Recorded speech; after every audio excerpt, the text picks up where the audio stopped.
Future సిటీలో land కొనాలని ఆలోచిస్తున్నారా? అయితే వెంటనే మాకు కాల్ చేసి పూర్తి వివరాలు తెలుసుకోండి. నమస్కారం.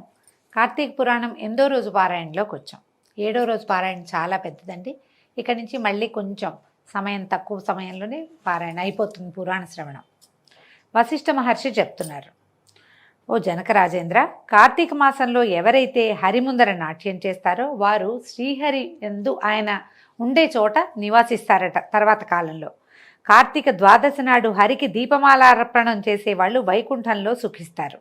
కార్తీక మాస శుక్లపక్ష సాయంకాలాదులందు విష్ణువుని అర్చించేవాళ్ళు స్వర్గనాయకులు అవుతారు.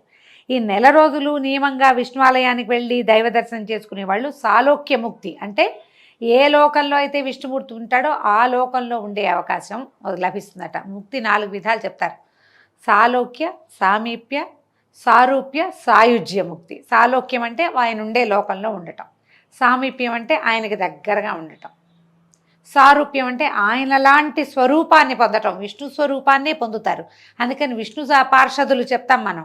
ఈ కథల్లో వస్తుంటాయి చూడండి. కార్తీక పురాణంలో ఎవరైనా స్వర్గస్థులైతే మరణిస్తే వాళ్ళని తీసుకెళ్ళడానికి విష్ణు పార్షదులు వచ్చారంటే వాళ్ళు విష్ణువులాగానే చతుర్భుజులు, శంఖచక్రాదులు ధరించి, తర్వాత ఏమో పద్మమాలాలంకృతులుగా ఉండి అలాగే కనపడతారు. మీరు విష్ణు పార్షదులైన జయ విజయుల్ని దేవాలయాల్లో విగ్రహ రూపంలో చూస్తాం. స్వామివారి లోపల సాయించుంటారు, బయట ఇద్దరు నిలబడి ఉంటారు కదా అటు ఇటు. వాళ్ళిద్దరూ ఇంచుమించుగా విష్ణువులాగానే ఉంటారు. కోరలు కనపడుతున్నట్టుగా చూపిస్తారు కొన్ని చోట, కానీ శంఖచక్రాదులు మాత్రం ధరిస్తారు. శంఖచక్ర గదా పద్మధారులుగా ఉంటారు. మెడలో పద్మమాలలు అవి అలంకరించుకుని ఉంటారు. విష్ణు స్వారూప్యాన్ని పొందుతారన్నమాట. సాయుజ్యము అంటే ఆఖరికి భగవంతుడిలో లీనమైపోయే ముక్తి. ఇది మనం మహాభారతంలోనూ అక్కడ చూస్తాం. ఆయన ఆత్మచి భీష్మ పితామహుల ఆత్మ వచ్చి విష్ణువులో కలిసిపోయింది అని సాయుజ్యం లభించిందనమాట. విష్ణు సాయుధ్యం, శివ సాయుధ్యం లభించిన కథలు కూడా కొన్ని వింటాం. అయితే ఈ సారూప్యముక్తి, సాలోక్యముక్తి అట్లా పొందుతారనమాట. ఇలా దేవాలయానికి వెళ్ళేటప్పుడు వాళ్ళు వేసే ఒక్కొక్క అడుగుకి ఒక్కొక్క అశ్వమేధ యజ్ఞ ఫలితాన్ని పొందుతారట. ఈ కార్తీక మాసంలో అసలు విష్ణువాలయానికి వెళ్ళలేని వాళ్ళు ఖచ్చితంగా రౌరవానికో కాలసూత్రానికో వెళ్తారని చెప్తున్నారండి. దేవాలయానికి ఒక్కసారైనా వెళ్ళమంటున్నారు. కార్తీక శుద్ధ ద్వాదశి నాడు చేసే ప్రతి సత్కర్మ అక్షయ పుణ్యాన్ని, ప్రతి దుష్కర్మ అక్షయ పాపాన్ని కలిగిస్తాయి. శుక్ల ద్వాదశి నాడు విప్రసహితుడై భక్తియుతుడై గంధ పుష్పాక్షత దీపధూప ఆద్య భక్ష్య నివేదనలతోటి విష్ణువుని పూజించే వారికి పుణ్యానికి మితి అనేది లేదు. కార్తీక శుద్ధ ద్వాదశి నాడు శివాలయంలో కానీ కేశవాలయంలో కానీ 1,00,000 దీపాలను వెలిగించి సమర్పించేవాళ్ళు విమానారూఢులై దేవతల చేత పొగడబడుతూ విష్ణులోకాన్ని చేరి సుఖిస్తారు. కార్తీకం నెల్లాళ్ళు దీపం పెట్టలేని వాళ్ళు ద్వాదశి, చతుర్దశి, పూర్ణిమ ఈ 3 తిథుల్లో అయినా తప్పకుండా దీపాన్ని పెట్టండి అని చెప్తున్నారు. మనం వారాలు చెప్పుకుంటాం, సోమవారం అని చెప్పుకుంటాము. సోమవారం కుదిరితే అది, లేదా ద్వాదశి, చతుర్దశి, పౌర్ణిమ ఈ 3 రోజుల్లో అయినా దీపం పెట్టమంటున్నారు. ఇతరులు పెట్టిన దీపాన్ని ప్రకాశింపజేసిన వాళ్ళ పాపాలు ఆ దీపాగ్నిలోనే కాలిపోతాయి. ఇతరులు ఉంచిన దీపం ఆరిపోయినట్లయితే దాన్ని మళ్ళీ వెలిగించే వాళ్ళు ఘనమైన పాపాల నుంచి తరిస్తాడు. ఇందుకు ఉదాహరణగా ఒక కథ చెప్తాను విను. ఇప్పుడు మనకి ఎప్పుడు ఒక డౌట్ వస్తుంటుందండి, ఇది కేశవ మాసం అంటే శివమాసం కదా, శివారాధన చేయాలి కదా, విష్ణువారాధన గురించి ఎందుకు చెప్తారు అని. పురాణాల్లో 2 చెప్పబడ్డాయండి. 7వ రోజు పారాయణంలో విష్ణువు శివారాధన షోడశోపచార విధిగా పూజించండి, సాయంకాలం శివుణ్ణి అర్చించండి అని చెప్పారు. మీరు శివార్చన పరులైతే అది, విష్ణువార్చన పరులైతే ఇట్లా 2 చేసుకోవచ్చు. ఇది కేవలము శైవులు మాత్రమే, అడబొత్తు పెట్టుకునే వాళ్ళు, శివుణ్ణి పూజించే వాళ్ళు మాత్రమే, విభూతి ధరించే వాళ్ళు మాత్రమే చేసుకోవాల్సిందన్న మాట లేదు. విష్ణువార్చన చేసేవాళ్ళు కూడా కార్తీక మాసాన్ని సుసంపన్నం చేసుకోవచ్చు. మీ అవకాశాన్ని బట్టి చేసుకోవాలంతే. అది చేస్తారే అది ఇది 2 చేసుకోవచ్చు. ఒకనే పూజించాలని లేదు. శివకేశవులిద్దరికీ అభేదం అన్నదే ఈ మాసం చెప్తుంది. శివారాధన చేసినా కూడా కార్తీక దామోదర ప్రీత్యర్థం అనే చెప్పాల్సి ఉంటుంది. సంకల్పం చెప్పేటప్పుడు కార్తీక దామోదర ప్రీత్యర్థమే చెప్పాలి. అలాంటప్పుడు ఏ దేవాలయానికి వెళ్తే ఏముంది, మనకి ఏది అవకాశం ఉంటే అది, అందుబాటులో ఏది ఉంటే అది, తప్పకుండా దేవాలయ దర్శనం ముఖ్యం అంతే. దీనికి ఉదాహరణ గాథ ఒకటి చెప్తున్నారు. సరస్వతి నదీ తీరంలో అనాది కాలంగా పూజా పునస్కారాలు లేక శిథిలమైపోయిన విష్ణువాలయం ఒకటి ఉండేదట. కార్తీక స్నానార్థమై సరస్వతీ నదికి వచ్చినటువంటి ఒక యతి ఆ గుడిని చూసి తన తపోధ్యానాదులకు గాను ఆ ఏకాంత ప్రదేశం అనువుగా ఉంటుందని భావించి ఆ గుడిని శుభ్రంగా తుడిచాడు. గుడంతా నీళ్లతోటి కడిగాడు, వాకిలంతా నీళ్లు జల్లాడు.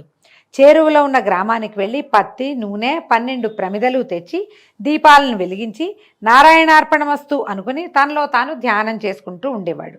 ఈ యతి ప్రతిరోజు ఇలా చేస్తుండగా కార్తీక శుద్ధ ద్వాదశి నాటి రాత్రి బయట ఎక్కడా ఆహారం దొరకపోవటంతో ఆకలితో నకనకలాడుతున్న ఒక ఎలుక గుడిలోనికి వచ్చి ఆహారాన్వేషణలో విష్ణు విగ్రహానికి ప్రదక్షిణంగా తిరిగి మెల్లగా దీపాల వద్దకు చేరింది. అప్పటికే ఒక ప్రమిదలో నూనె వల్ల ఆరిపోయిన ఒత్తి మాత్రమే ఉంది. తడిగా ఉన్న ఆ ఒత్తి నుంచి వచ్చేటువంటి నూనె వాసనకి భ్రమసి ఎలుక అదేదో ఆహారంగా భావించి ఆ ఒత్తిని నోట కరుచుకుని పక్కనే వెలుగుతున్న మరో దీపం వద్దకు వెళ్ళి అదేమిటో పరిశీలిద్దామనుకుంది, ఏం పదార్థమో తినేది అని. అయితే ఏమైంది, ఆ పరిశీలనలో అప్పటికే బాగా నూనెలో నాని ఉన్న ఆ ఒత్తి కొన వెలుగుతున్న ఒత్తి తాలూకు అగ్ని సంపర్కమై ఉండటంతో వదిలేసింది భయపడి ఎలుక. ఆ ఒత్తి అది ప్రమిదలో పడింది. అంటే ఇది పట్టుకెళ్ళిన ఒత్తి కూడా అంటుకుందనమాట. మనం అలా అవుతుంది కదా, ఆల్రెడీ నూనె బాగా నాని ఉంటే చటుకుని కొంచెం నిప్పు తగిలేసరికి అంటుకుపోయింది. ఈ వెలుగుతున్న దాన్ని చూసేసరికి భయపడి వదిలిపెట్టింది. అది ఆ రెండో ప్రమిదలో పడిపోయింది. నూనె ఉన్న ప్రమిదలో పడి రెండు చక్కగా వెలగటం మొదలుపెట్టాయి. ఓ రాజా, కార్తీక శుద్ధ ద్వాదశి నాడు విష్ణు సన్నిధిలో ఒక యతీంద్రుడు పెట్టిన దీపం ఆరిపోగా అదేవిధంగా ఎలుక వలన పునఃప్రజ్వలితమై తన పూర్వపుణ్య అవటం వల్ల, అంటే దానివల్ల మళ్ళీ ప్రజ్వలించడం వల్ల తన పూర్వపుణ్య వశాన ఆ మూషికము ఆ రాత్రి ఆ గుడిలోనే విగత దేహి అయి దివ్యమైన పురుష శరీరాన్ని పొందటం జరిగింది.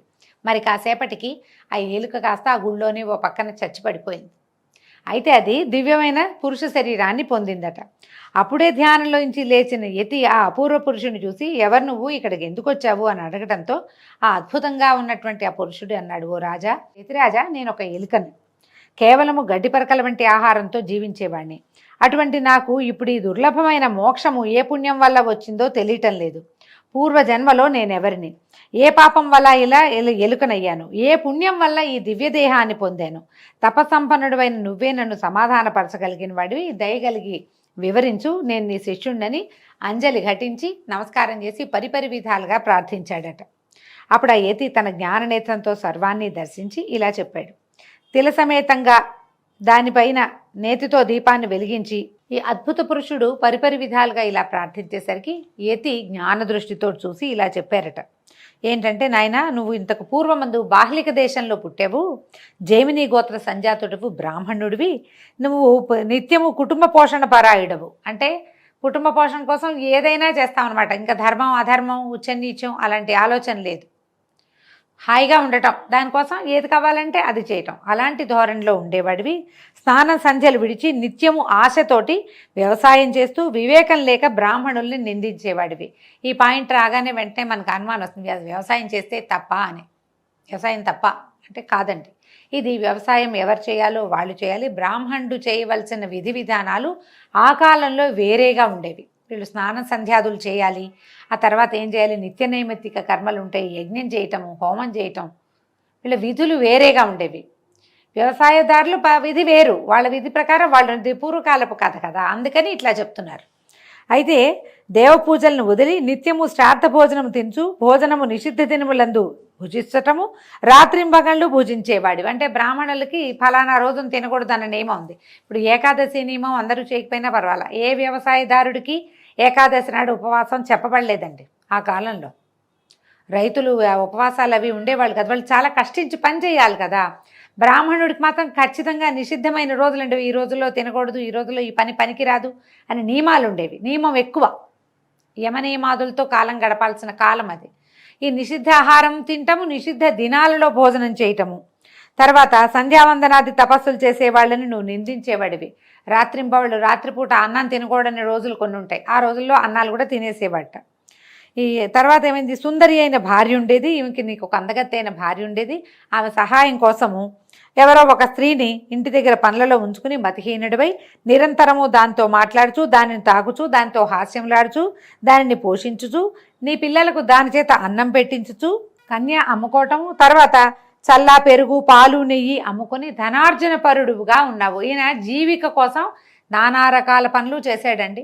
ఆ చేసినవి ఏవి ఆ కాలంలో ఆయన పుట్టిన జాతి చేయదగిన పనులు కావు. ఇవన్నీ చేయటం వల్ల ఇలాంటి జన్మలు వస్తాయని చెప్తున్నారు. ఈ ప్రకారంగా బహుద్రవ్యాన్ని సంపాదించి చివరికి ఆ ద్రవ్యాన్ని భూమిలో దాచిపెట్టి మరణించవు. భూమిలో దాచాడటైన ఇట్టి పాతకముల చేత నరకం అనుభవించి తిరిగి భూమి యందు మూషికంగా అంటే ఎలుకగా జన్మించి ఈ దేవాలయంలో ఉండి దేవద్రవ్యాన్ని హరించుతూ దీపపాత్రలోని నూనెని తాగుతున్నావు.